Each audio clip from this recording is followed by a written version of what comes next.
Well, it's sad when you see just these solar projects when you are flying around the country and these massive solar farms that are popping up, and they absolutely are a blight on the landscape. And if you love the Australian landscape, and who doesn't? Well, except possibly greenies, because they never get out to the country. Why would you want to destroy this beautiful scenery with things like solar farms or wind farms?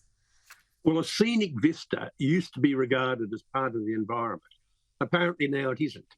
We have ridges covered in these wind turbines. We have prime agricultural land in valleys covered by solar panels. And what we don't hear from the Greens is the long-term effects of the pollution. For example, solar panels leak out cadmium telluride, they leak out lead. These go into the soils. That's left there. It doesn't leach out. When we get rid of solar panels, we leave a huge environmental disaster behind. And these are areas which later we might want to use for growing food. In the case of wind turbines, they pollute very large areas with extraordinary dangerous chemicals. And instead of trying to dispose of these wind turbine blades, we bury them, or we cut them up and bury them, and there is no industry at all where we can recycle these. So these are the worst possible decisions we could make for electricity in this country. We have plenty of energy, it is cheap energy, and there's nothing wrong with putting plant food into the atmosphere.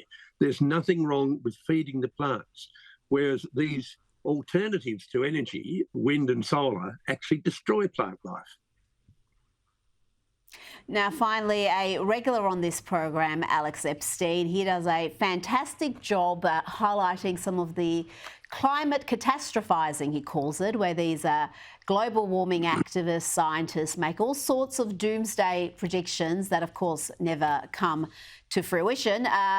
Remember, one of these was acid rain, and it was going to kill all of us, Ian, acid rain. Let me read this extract from the New York Times to remind our viewers about what damage acid rain was going to do. Rainfall with an acidity level of vinegar has been reported in widely separated areas of the earth in recent years, and the trend towards more acidic rain has been accelerating.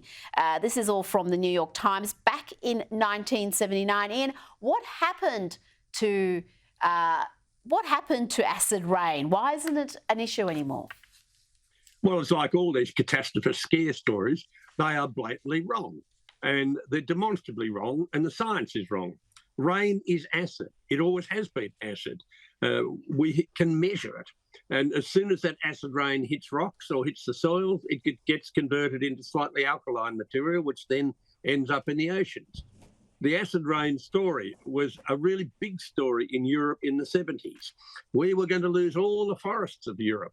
Now, these forests did not get destroyed. What is destroying them now is putting in wind turbines and solar farms in areas where there's very little wind, and solar areas in high latitudes where you've got very little sun. So these great scare campaigns have all shown to be wrong. We've had 2,000 years of people telling us the world's going to end by some great catastrophe. Now, if just one of these got it right, we wouldn't be here. Ian Plimer, thank you so much for your time this evening.